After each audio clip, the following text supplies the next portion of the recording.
Ayan, welcome back po ulit mga kamaster sa ating YouTube channel at maraming salamat po muna sa lahat na nag-subscribe sa ating YouTube channel. So, ngayon naman mga kamaster, ang i-share natin ay paano ba mag-bend ng PVC pipe na ginagamit natin sa electrical installation. So, basic lang to pero napaka-importante po nito, no, mga kamaster. At alam naman natin na maraming electrician ang nahihirapan sa pag-bend ng tubo. Dahil unang-unang nagiging problema dyan sa pagbebend ng tubo ay nagkakaroon ng yupe dun mismo sa part na binebend. So, miski ako, nahirapan din ako nung ako'y nag-aaral pa lamang ng electrical, no? At kami mga magkaklase ay talaga naman pagalingan ng diskarte. Isa nga sa mga diskarte ginawa namin dyan ay yung plywood. Tapos naglagay kami ng pako. Yung pako ay pa 90 degrees para doon namin i-mold yung PVC. At isa pa nga dyang discard ng ginawa dyan ay lagyan daw ng buhangin doon sa part na ibebend para hindi magkaroon ng lupe yung part na yon. So, ganun pa rin, no? Nagkakaroon pa rin ng lupe-lupe. Pag talaga siguro hindi ka pasanay, talagang hindi mo agad makukuha yung diskarte. Palibasa nga ngayon mga kamaster ay matagal na ako sa electrical. Kaya naman nasanay na tayo, no, sa pagbebend ng tubo. So, hindi rin po ako gumagamit ng 90 degrees bend na nabibili sa hardware. Kasi dagdag gastos yan mga kamaster. Maraming putol, tapos magastos, no? Dagdag gastos pa yan. So, ngayon mga kamaster, ituturo ko sa inyo yung pinakamadaling paraan sa pagbebend ng PVC. So, syempre, kailangan natin ng heat gun. So, ito yung ating gamit na heat gun, no? DeWalt heat gun. So, ngayon, initan natin mga kamaster, no? So, isang kamay lang ating gamit sa pagbebend. Medyo mahirap, ano? So, initan lang natin yan. Hanggang sa lumambot.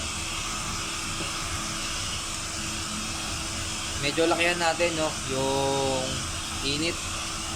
Yan din yung isa sa mga tips para hindi magkaroon ng lupe. Hindi pa siya mainit. Pag naman hindi pa siya malambot, no, pwedeng steady lang. Pero pag malambot na siya, mas mainam na i-roll yung ganyan. Para mag-flexible siya, no. Ayan, initan lang natin. Ayan, nabibend-bend na siya, no. Initan lang natin na lumambot pa siya ng sobra. Yun.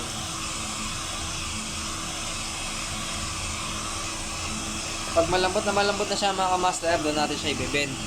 At nga pala, hindi ako gumagamit ng basahang basa. No, ang gamit ko po ay tuyong basahan. Kasi isa rin yan sa mga dahilan kung bakit hindi tayo makapag-bend ng maganda. Kasi naaagad yung pagka-cool down ng PVC. No? So, hihilutin lang natin yan, no, mga kamaster. So, okay na siguro yan. Luto na. So, yan. Nakikita nyo naman, no? Para hindi na siya sumusunod. So, patayin natin yung heater. So, tayo natin i-bend ng 90 degrees. So, yan, no? Nabibend na siya kaagad. Ang bilis. Pero, ganun din naman. Nagkakaroon din lang lupe. So, para mawala yung lupe, ang gagawin natin, mga kamaster, ay hihilutin natin siya ng tuyong basahan. Ano? So, yan. Ihilutin lang natin para mawala yung lupe. Huwag po kayo gagamit ng basahang basa. Kasi maagad yung pagka-cool down ng PVC. Lalong papangit yung inyong bend. Kumbaga, pag hinilot nyo siya ng basang-basahan, yung ipipress nyo, hindi na siya magiging 360 degrees yung PVC, no? So, ito mga kamaster, no? Yan, medyo matigas na. So, yun. Nakapag 90 degrees na kaagad tayo ng ganong kadali. So, yan. Walang lupi yan mga kamaster, no? Walang lupi. So, maganda yung ating pagkakabend. Kasi lutuin lang masyado yung pipe para madali siya mabend. Yung lupi kanina, nagkaroon siya ng lupi dito kanina. So, nawala siya, no? Hinilot lang natin ng hinilot ng basahan. Hilutin lang po siya ng hilutin ng basahan. Sa pag-offset, ganun din mga kamaster, no? hihilutin lang siya ng basahang tuyo. So yan. So makita nyo naman mga kamaster, no? Walang kalupi-lupi. So ganun lamang po kadali mag-bend ng PVC pipe na ginagamit natin sa electrical installation.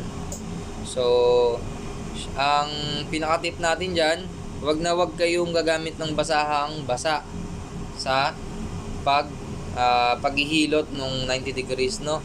Kasi sa mga training center, yan yung tinuturo nila, no? Yung basahan daw, basahin mo muna ng kaunti bago mo ihimas dito para madaling lumamig.